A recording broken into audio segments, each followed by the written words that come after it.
Hey there, Skeleton Key here. Welcome or welcome back to my channel. Um, if you're new here, yeah, I'm Skeleton Key. I answer to a lot of different things. A lot of people call me Stina too,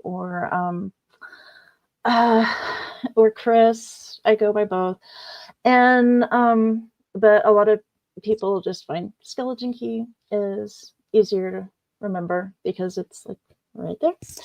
And anyway, I am here to talk about Chaos Bingo, which is the theme for Mysterious Mayhem 2025. And yeah, so I think we're all pretty much in agreement that 2025 is a year of chaos, at least so far. I don't know anyone who is not having a year of chaos, and it doesn't promise to get better anytime soon. And I so this is Mysterious Mayhem, and um yeah, so I started this. This is the fourth year, and when I started this, I did actually check to see if there's already somebody doing a Mysterious Mayhem or a Mystery in Mayhem or something like that. And I did a bunch of checking, and the algorithm steadfastly refused to show me anything like that. So as far as I knew, I was doing something at least mostly original. And yeah, so this year the algorithm is finally seen fit to show me these other things. And also thanks to Pages with Paige, who and some of you may have come here from her a link in Paige's video about May readathons. And but now I find there are all these other readathons out there. So I wanted to make sure that this blends well with other readathons during the month of May. And also, I mean, with so much chaos in our lives. And also, I was looking at my calendar for May, and I'm going to be traveling about half the month. And, it's like, I don't know what kind of connection I'm going to have at any given hotel. And also, most of this travel is going to be in and around Tornado Alley. So, you know, I have no idea if my hotel is going to get destroyed by a tornado. So, because chaos. And I decided I needed something that could be very accessible and could be very adaptable and flexible so that people could participate at whatever level they want. And so if you're doing other readathons or challenges during the month of May, that's absolutely fine. I hope that you find that this will help you fulfill some of those items as well, and those goals, and that it will blend nicely with other challenges and prompts and things like that. So yeah, I myself am already planning to do several different readathons.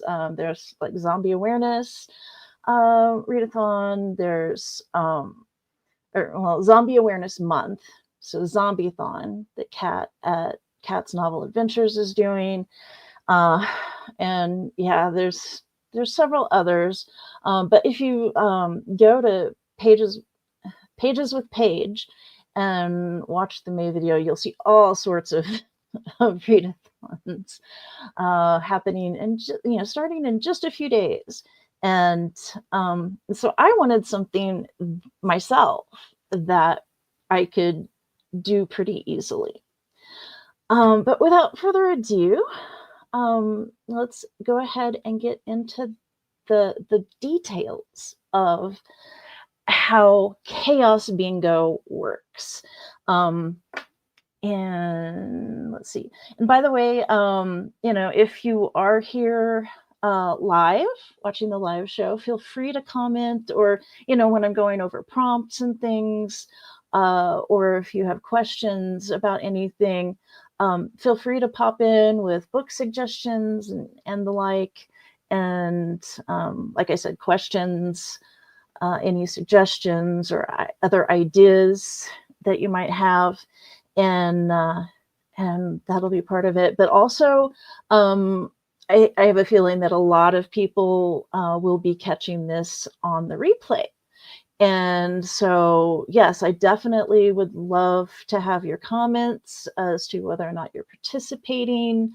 And, if you're doing your own prompts or using any of my prompts, or, what kind of chaotic options and things you're introducing into your personal chaos bingo for Mysterious Mayhem 2025. Okay, so let me get this up. And yeah, speaking of chaos, yeah, I had some other images that I was going to show, but yeah, I was trying to, and I transferred them, like, I was going, oh, let's just move this from my phone and share it with my desktop. And no, it went someplace else. I realized that I had that set to a different location. So now, yeah, and I can't get to it right now. So hopefully I will be able to do that another time. And like I said, my life in May is being very chaotic. So I won't have any planned like live streams or sprinting or anything like that. So like, it's going to be really short notice when I decide to do something, as is kind of normal with my channel.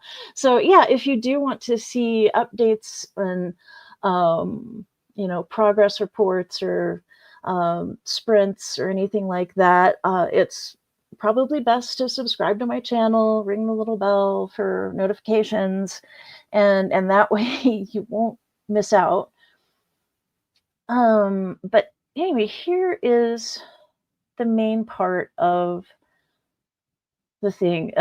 So these are the bingo prompts, and these are my prompts. You are welcome to use any of them, and you probably can't read that. But it doesn't really matter at this point. I will actually, yeah.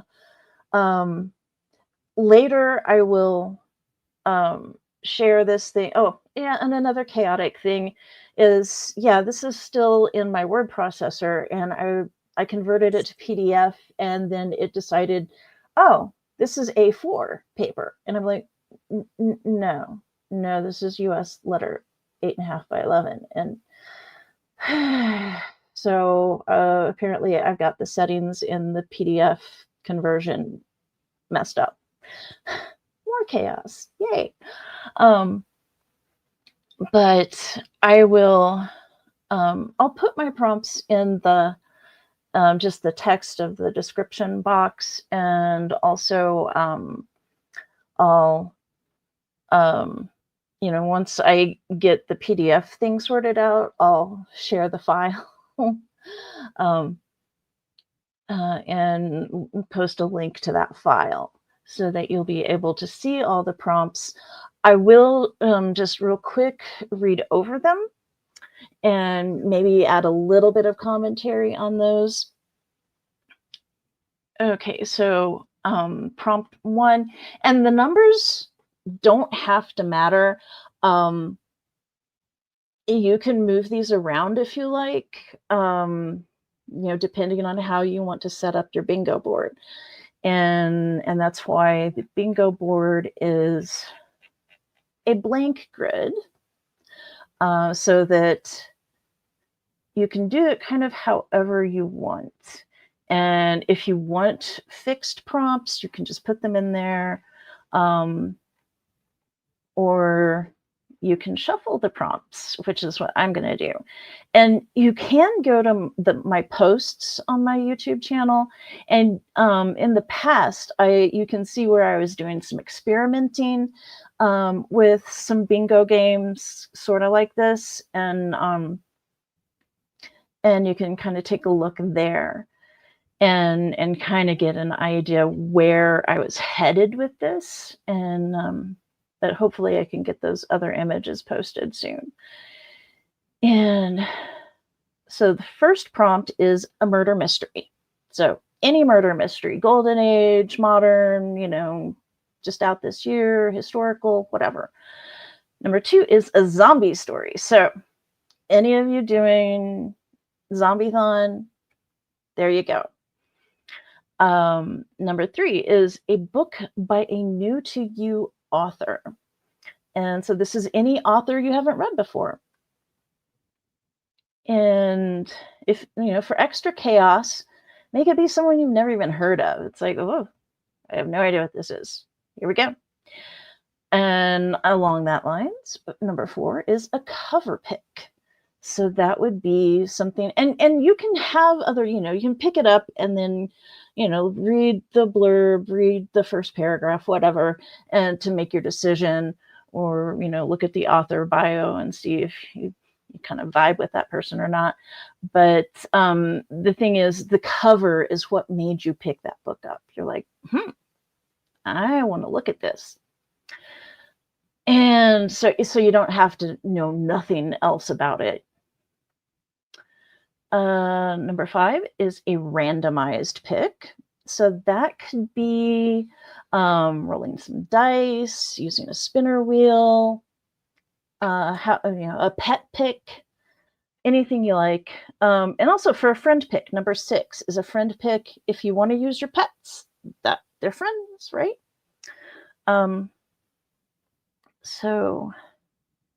But yeah, that would just be have you can give them a selection to choose from, or you can just say, hey, tell me a book I need to read.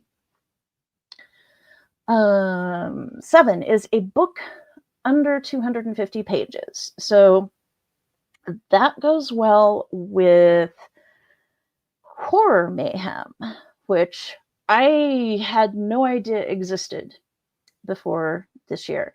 And so this will be my first year participating in that. I think I may have heard of it last year, but I didn't really look into it. But the idea is, theme is Decades of Dread. And so the idea is to just read short horror fiction of varying decades. So and they're defining short as less than 250 pages. And that's and I gather that they're not super picky. This is another kind of loosey-goosey, do what you want kind of thing. But that is the theme, is to kind of get to know some horror from different decades. And I picked out a bunch of like short stories and novellas and novelettes and stuff like that from like the 19th century and the 20th century, and just a couple from the 21st century. And so that, I think that will be really interesting. But yeah, I have a lot on my pile of possibilities that are under 250 pages. 8 is a book with magic. Yeah.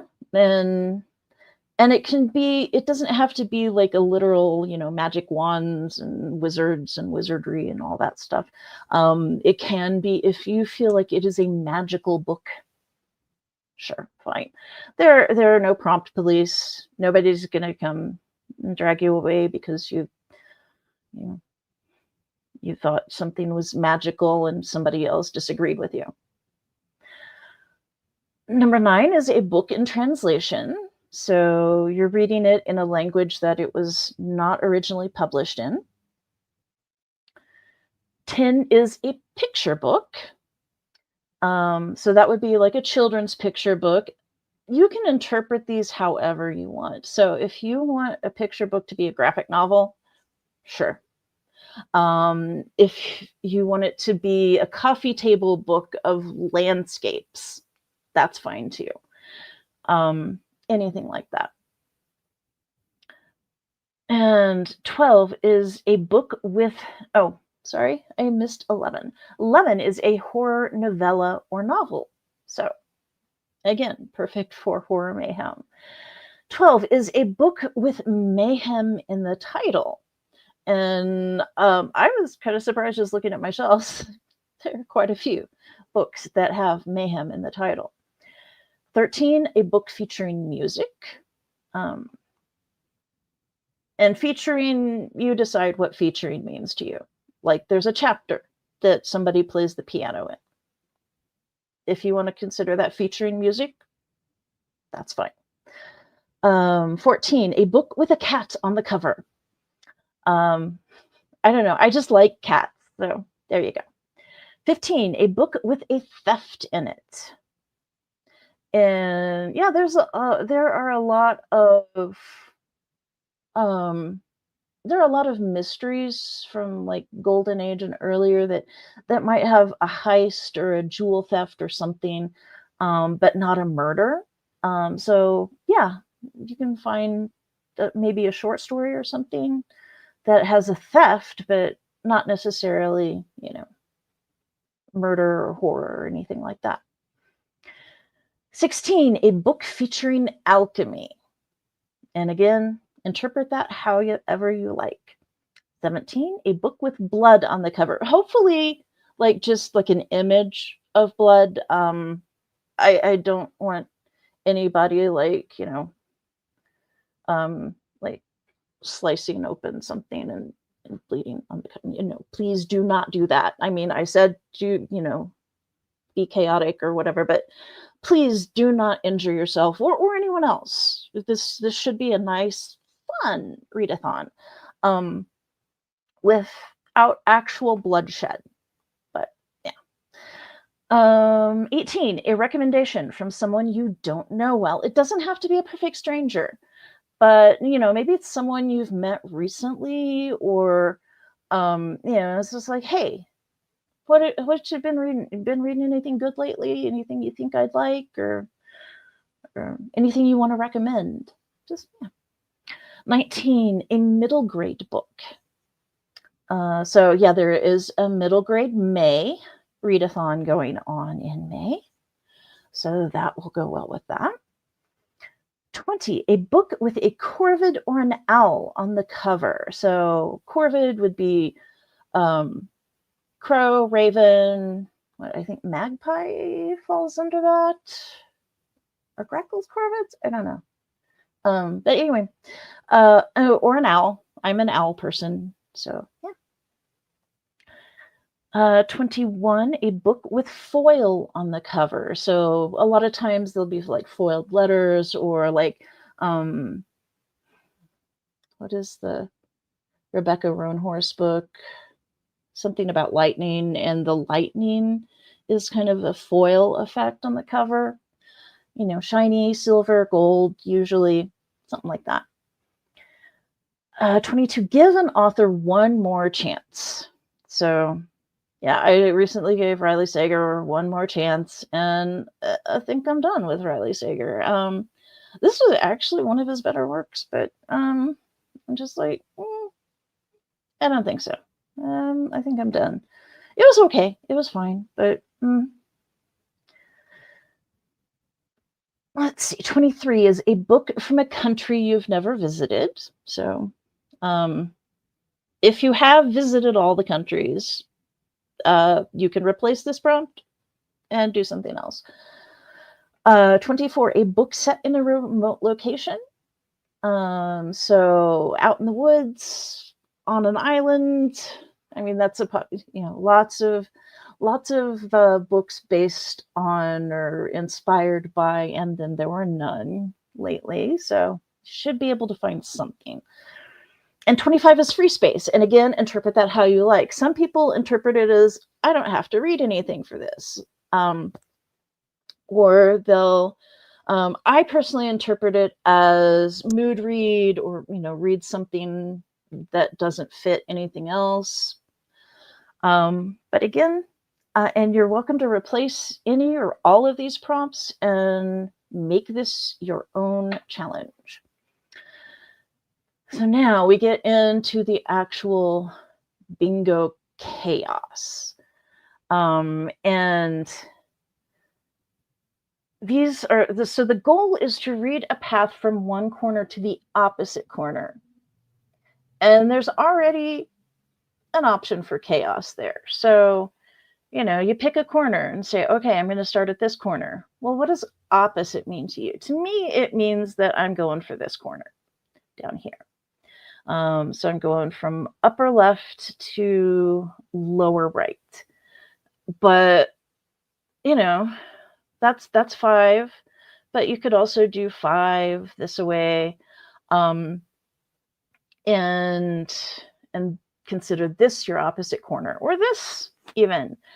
And also there's the option of, well, when do you determine your opposite corner? So this is more of making a path as opposed to just going here and just hopping around and hoping a path appears. You're actually forging a path this time.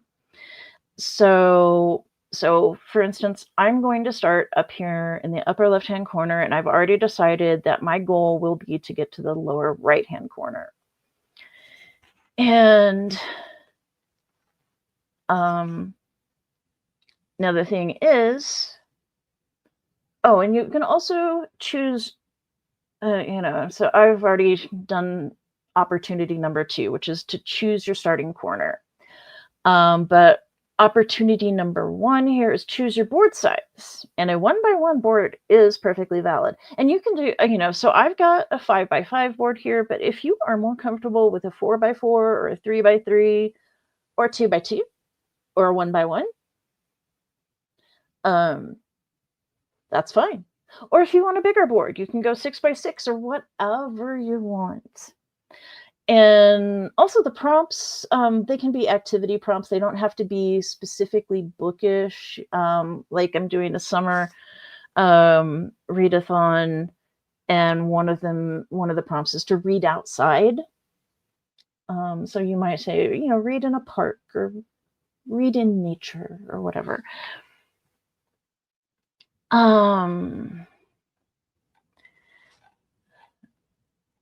Now, of course, with a 1x1 board, you only have one prompt.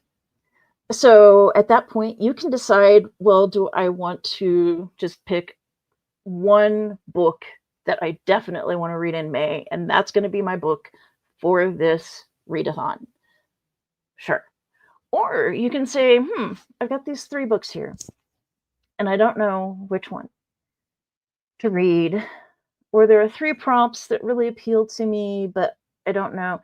You can, put those 3 prompts or those 3 books in a jar and pick one. You can do the pet pick thing, whatever you want to do. Anyway, so you get down to 1 prompt, and then you can put it on the board, and then you read the book, and you're won. Ta-da! And that is fine. I want anybody to be able to participate in this. I want this to be totally accessible.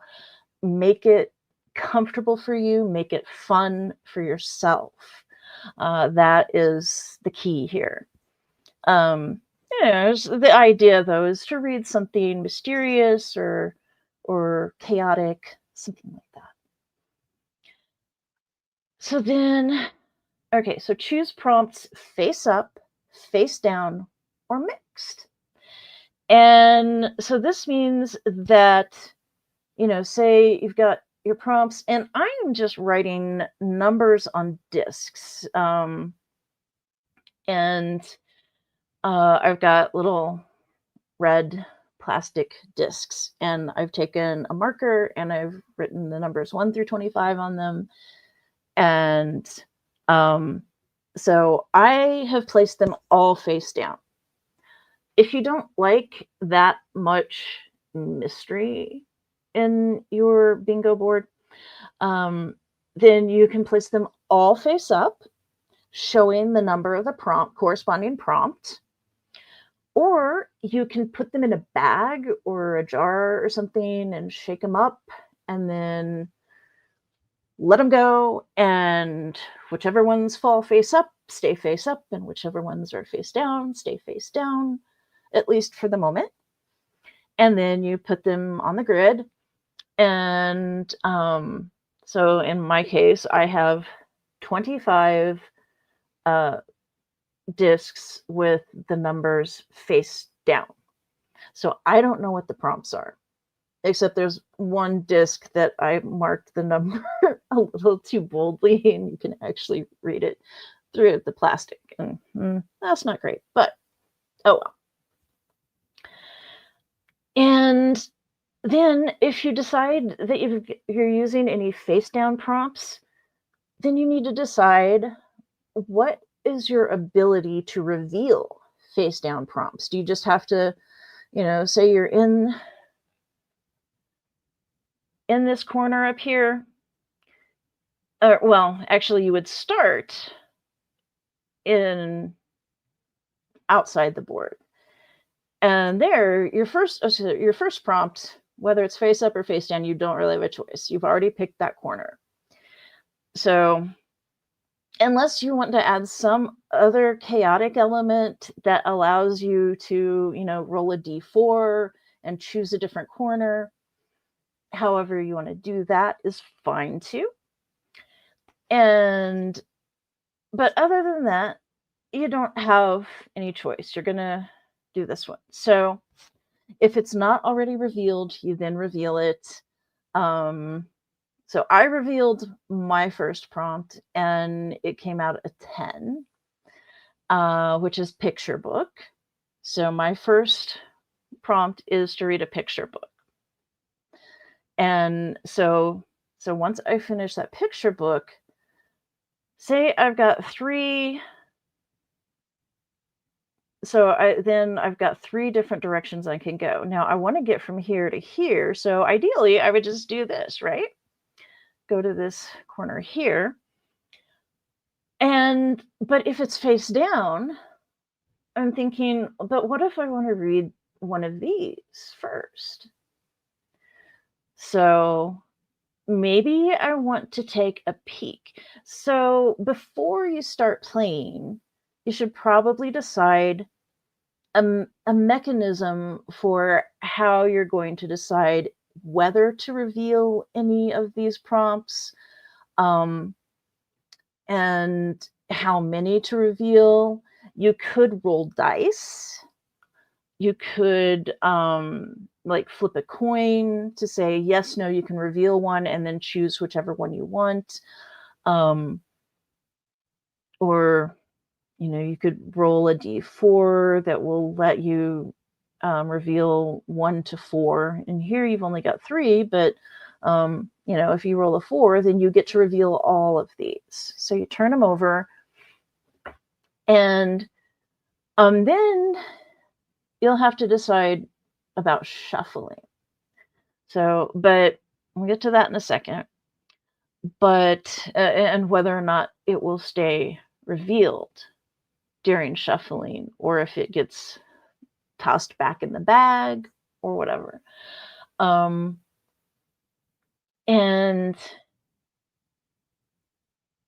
so we're reading this book. We've finished this, and we're trying to decide which of these. And then we make our decision. We decide whether or not to reveal any, and then we make our decision, and then we move our prompt to that. So now we're going to need to mark this one as done somehow. You can just put an X through it. You can give yourself a token, or I'll put a token there to mark it as done, however you want to do that. And then there's this handy dandy little log sheet here. And So C1 is that upper left-hand corner, and you can write down the title of the book, the number of the prompt that you got, that you fulfilled, and you're on your way. So now we get to the shuffling. So are these going to be fixed prompts, or are they going to be shifting prompts? Will you allow yourself to shuffle these prompts? And I recommend that because chaos. If you want less chaos, though, just leave them where they are. But if you're doing fixed prompts, I mean, the easiest thing for the bingo board is to say, I want to read this one book. I'm putting it on a 1-by-1 grid. And then when I read that book, I win. And then the other chances, other things, just add little degrees of chaos, little degrees of difficulty, elements of chance. But if you're doing shifting prompts, so we've done this one, and we've revealed this one, and we decide, okay, so you need to decide what your parameters are going to be for moving prompts around, for randomizing the prompts again, if you want to do that. And so you could say, oh yeah, we shuffle the tiles, we shuffle these discs or whatever, squares, every time, except for the one you just completed. And so you could even shuffle them before you do the reveal. You could issue yourself a certain number of tokens at the beginning of the game and say, these are shuffle tokens. If I feel like I want to shuffle at any point, I can do that.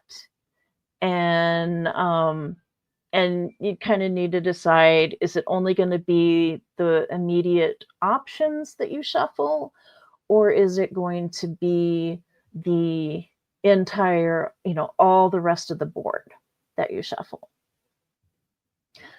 And I would recommend going ahead and planning that in advance, deciding that in advance.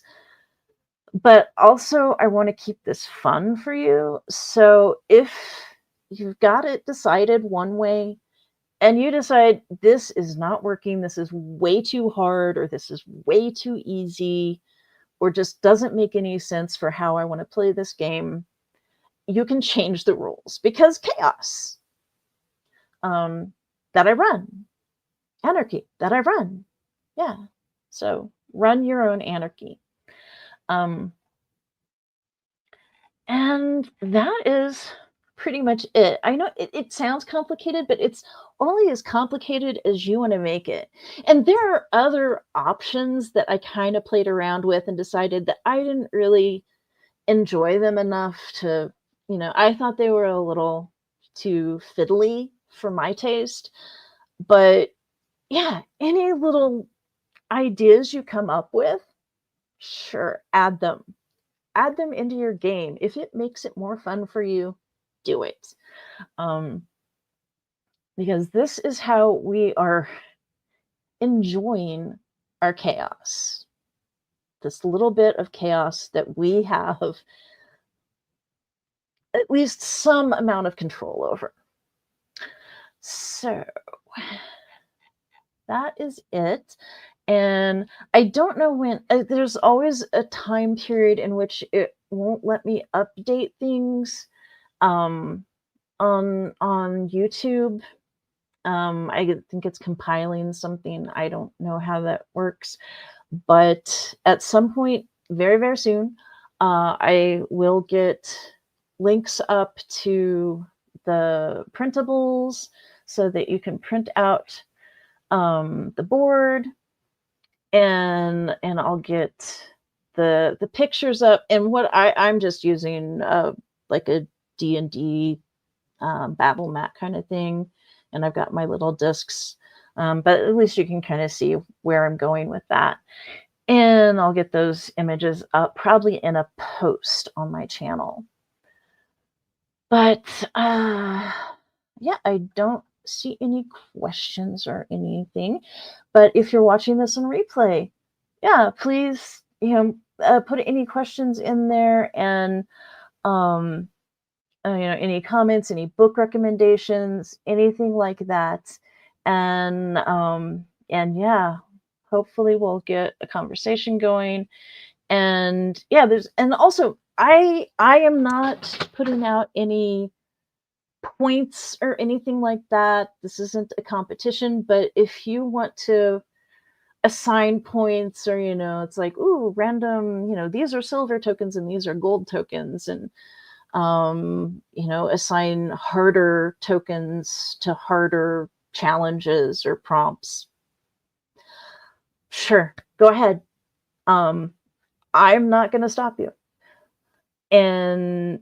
But I hope you all have fun with this. And yeah, any questions or anything, just leave it in the comments. And